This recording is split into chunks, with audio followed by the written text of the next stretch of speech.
भावना जाधव क्लासेसमध्ये तुम्हा सर्वांचं स्वागत आहे। तर बघा, आपण मागच्या व्हिडिओमध्ये BCom third year semester 6 advance account यामधील युनिट पॅकेजेस अकाउंट यामधील आपण फर्स्ट प्रॉब्लेम घेतलेला आहे। त्याचबरोबर आज सेकंड प्रॉब्लेम आपण घेणार आहोत। क्वेश्चन पेपरसुद्धा आपण घेतलेले आहेत सोडून, तर ते तुम्ही पाहू शकतात। तर बघा, आज आपण पॅकेजेस अकाउंटिंग यामधील सेकंड प्रॉब्लेम आज घेणार आहोत। तर सगळ्यात आधी तुम्हाला प्रॉब्लेम हा रीड करून घ्यायचा आहे। तर बघा, हा प्रॉब्लेम तुमच्याकडे नसेल तर याचा एक स्क्रीनशॉट काढून घ्या, त्यानंतर तुम्हाला लक्षात येईल की कसं लिहायचं आहे। तर बघा, पॅकेजेस अकाउंटिंगमध्ये तुम्हाला 3 अकाउंट ओपन करायचे असतात। एक असतं मेमोरंडम डेटार्स अकाउंट, दुसरं असतं स्टॉक अकाउंट, तिसरं असतं ट्रेडिंग अकाउंट। तर मेमोरंडम अकाउंटमध्ये मी तुम्हाला सांगितलेलं होतं मागच्या व्हिडिओमध्ये कुठल्या प्राईसनं काढायचं मेमोरंडम अकाउंट, तर सेल्स प्राईसनं काढायचं। आणि स्टॉक अकाउंट तुम्हाला कॉस्ट प्राईसनं काढायचं आहे। त्याचबरोबर ट्रेडिंग अकाउंट तुम्हाला कॉस्ट प्राईस डेबिट साईड आणि क्रेडिट साईड सेलिंग प्राईसनं काढायची असते। तर बघा, सेकंड प्रॉब्लेम आहे the Indian Oil Limited sells oil in barrels which are charged at 500 each customer returning barrel within a month are credited with rupees 450 each. Following particulars are relating to 2080, the first year of a company's business. तर बघा, इथे 500 barrels आहेत, ह्याची charged एका बॅरलचं किती आहे 450। तर हे जे काही 450 आहे तर ही आपली सेलिंग प्राईस असणार आहे। आणि प्रॉब्लेममध्ये बघा, बॅरल्स परचेस ॲट ₹300 आणि ही जी आहे तर ही आपली काय असणार आहे कॉस्ट प्राईस असणार आहे। तर मेमोरंडम अगोदर आपण मेमोरंडम डेटार्स अकाउंट आपण अगोदर ओपन करणार आहोत। त्यामध्ये तुम्हाला काय करायचं आहे, आता barrels purchase at 300 each, number of barrels किती आहे 2500। तर हे कस्टमर तुम्हाला इथे नाव दिलेलं आहे का, तर जिथे जिथे कस्टमर नाव दिलेलं दिसत आहे तर तेच फक्त तुम्हाला मेमोरंडम्स अकाउंटमध्ये तुम्हाला घ्यायचं आहे, ठीक आहे। Barrels and sent out to customer, आता इथे कस्टमर आले म्हणजे हे मेमोरंडममध्ये जाणार आहे डेबिट साईडला। त्यानंतर बॅरल्स रिटर्न बाय कस्टमर, आता बॅरल्स रिटर्न केलेले आहेत तर हे सुद्धा कशाचे आहेत कस्टमरचे आहेत। तर हे कस्टमरचे असल्यामुळे कस्टमरच्या क्रेडिट साईडला म्हणजेच मेमोरंडमच्या क्रेडिट साईडला। त्यानंतर barrels with company on 31 December 18, तर बघा बॅरल्स कंपनीचं आहे क्लोजिंग स्टॉकचं, तर हे सुद्धा येणार आहे। नाही सॉरी, इथे बघा बॅरल्स विथ कंपनीचं, आता इथे कंपनीचा क्लोजिंग स्टॉक आहे तर हे इथे येणार का नाही, तर फक्त आपण कस्टमरचं तेवढं जेवढं आहे तर तेवढंच आपण घेत असतो। त्यानंतर बघा barrels with the customer on 31 December 2018, तर हे जे आहे तर हे कस्टमरचं आहे, त्यामुळे आपण मेमोरंडम डेटार्समध्ये घेणार आहोत। तर काय सांगितलेलं आहे खाली, show the necessary account in the books of the company. तर बघा, आणि तुम्हाला इथे रेंटेड चार्ज काढून घ्यायचा आहे कसे, तर एकूण त्यांचे चार्ज किती आहे 500, त्याचबरोबर 450, तर हे लेस केल्यानंतर 50 हे रेंटेड चार्ज येणार आहे। तर हे रेंटेड चार्ज तुम्हाला शेवटी ट्रेडिंग अकाउंटमध्ये लागतील, ठीक आहे। तर सगळ्यात आधी तुम्हाला मेमोरंडम अकाउंट हे ओपन करायचं आहे। तर पहा अशा प्रकारे, तर बुक्स ऑफ इंडियन ऑइल, मी प्रॉब्लेमचा फोटो तुम्हाला काढून घ्या म्हणलेलं होतं, ज्यांनी काढून घेतलेलं नाही त्यांनी व्हिडिओ थोडासा पाठीमागे घेऊन त्याचा स्क्रीनशॉट काढून घ्यायचा आहे। तर बघा, इथे 2 बॅरल्स सेंट टू कस्टमर, आता याचा फॉर्मॅट तुम्हाला लक्षात ठेवणं गरजेचं आहे। Particulars numbers rate amount, particulars numbers rate amount, अतिशय सोपे प्रॉब्लेम आहेत, हे मिस करू नका, कारण 15 गुणासाठी फिक्स हे प्रॉब्लेम विचारले जातात। तर बघा, 2 बॅरल्स सेंट टू कस्टमर, आता कस्टमरचे आहेत नंबर्स किती आहे 2000, रेट आहे 450, ह्याला गुणिले करा किती येतील 9 लाख। त्यानंतर क्रेडिट साईडला रिटर्न केलेले होते, तर रिटर्न किती आहेत 1250, फक्त कस्टमरच्या रिलेटेड आपण इथे घेत असतो, ठीक आहे। त्यानंतर पहा 1250, रेट आहे 450, याचं इंटू करा 5,62,500। त्यानंतर क्लोजिंग स्टॉक कस्टमरचा घेतलेला आहे, कंपनीचा घेतलेला नाही, ठीक आहे. इथे पहा जेवढं काही कस्टमरचं आहे तेवढंच आपण मेमोरंडममध्ये घेत असतो.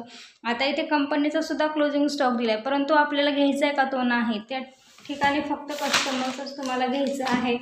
त्यानंतर क्लोजिंग स्टॉक दिला किती आहे नंबर्स 200, त्याचबरोबर रेट आहे 450. 450 × 200 करा 90,000. तुम्ही सुद्धा कॅल्क्युलेशन करून पहा, कारण चुका होऊ शकतात कॅल्क्युलेशनमध्ये, ठीक आहे. त्यानंतर डेबिट साईडची टोटल करा 9 लाख, नंबरची टोटल करा, रेटची टोटल करण्याची गरज नाही, ठीक आहे. तर 2000 नंबर्स 9 लाख. त्यानंतर या साईडला पहा, आता आपण हा रेट कुठला घेतला आहे. आता मेमोरंडम अकाउंट हे यासाठी किती घ्यायचं आहे आपल्याला 450, जी की सेलिंग प्राईस आहे. सेलिंग प्राईस म्हणजेच कुठली, तर ही जी वरी ते देतात सेलिंग प्राईस, तर ही असणार आहे सेलिंग प्राईस. कॉस्ट प्राईस म्हणजे कोणती, तर जे काही परचेस करताना जी कॉस्ट आपण देतो तर ती आहे कॉस्ट प्राईस, ठीक आहे. त्यानंतर पहा या साईडची सगळ्याची टोटल करा किती येते पहा.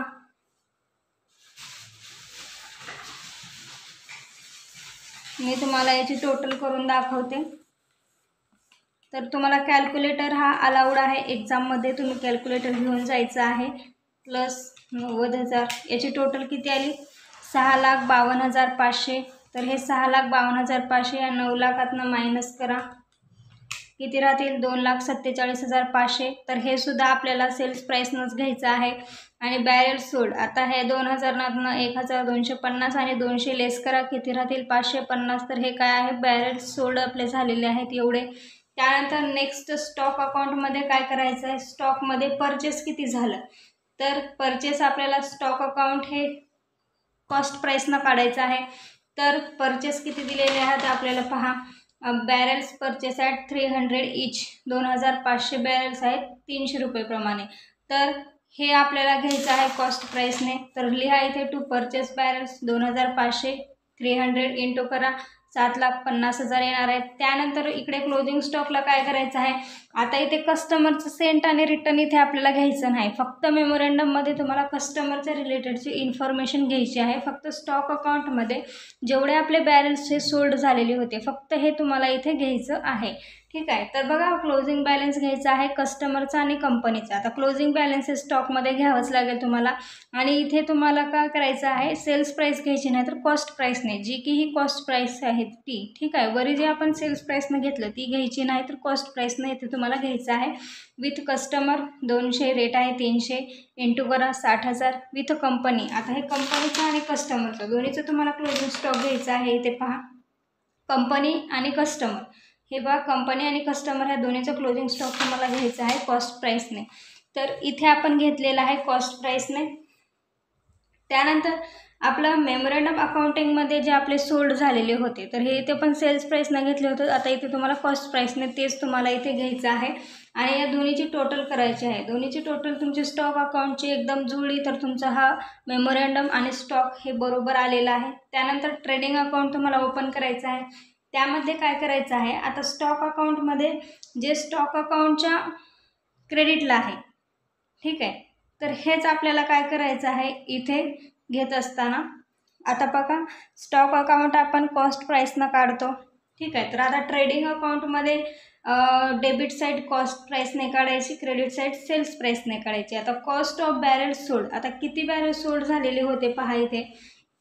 आता हे बॅरल सोड 550 हे सेल्स प्राईस नाही. तर आता स्टॉक अकाउंटच्या जे क्रेडिट साईडला आपण घेतलेलं आहे ते तर ते ट्रेडिंग अकाउंटच्या डेबिटला घ्यायचं आहे. आणि जे आपण मेमोरंडमच्या क्रेडिटला घेतलेलं आहे तर ते आपल्याला ट्रेडिंगच्या क्रेडिटला आपण घ्यायचं आहे. तर बघा इथे काय सांगितलेलं आहे, टू कॉस्ट बॅरल्स सोल्ड, किती सोल्ड झालेले आहेत 550, हेच तुम्हाला इथे घ्यायचं आहे कॉस्ट प्राईसने, हे आले इथे. त्यानंतर क्रेडिट साईडला बाय डेटास मेमोरंडम, तर मेमोरंडममध्ये कितीने झालेले ते 550, 450 सेल्स प्राईस. एकदा कॉस्ट प्राईस इथे घ्यायची, सेल्स प्राईस क्रेडिटला घ्यायची. कॉस्ट आपली डेबिटलाच असते, सेल्स आपण क्रेडिटलाच लिहितो, ठीक आहे.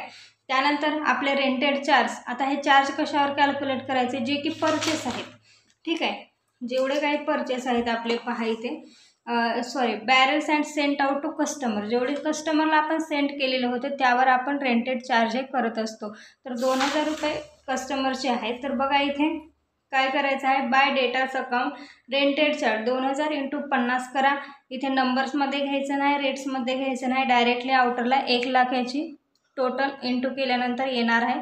त्यानंतर याची टोटल करा, जी टोटल मोठी आहे ती दोन्हीकडे लिहा.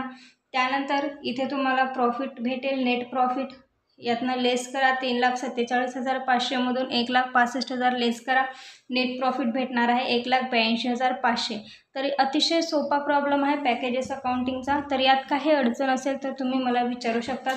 मेमोरंडम अकाउंटमध्ये फक्त डेटा कस्टमरचा रिलेटेड तुम्हाला घ्यायचा आहे.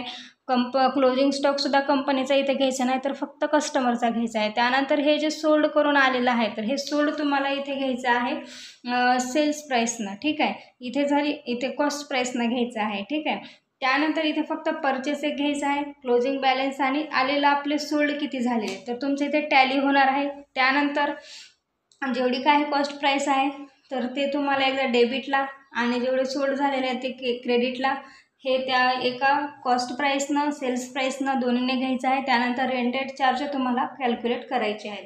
तर अतिशय सोपा प्रॉब्लेम आहे, यात काही अडचण असेल कमेंट करा. नेक्स्ट व्हिडिओमध्ये आपण यापेक्षा थोडासा डिफिकल्ट लेवलचा प्रॉब्लेम घेणार आहोत. त्यासाठी व्हिडिओ मिस करू नका. चॅनलवर नवीन असाल तर सबस्क्राईब करा, तुमच्या मित्रमैत्रिणींना व्हिडिओ शेअर करा, जेणेकरून त्यांनासुद्धा याची हेल्प होईल. तर भेटूया आपण नेक्स्ट व्हिडिओमध्ये. धन्यवाद.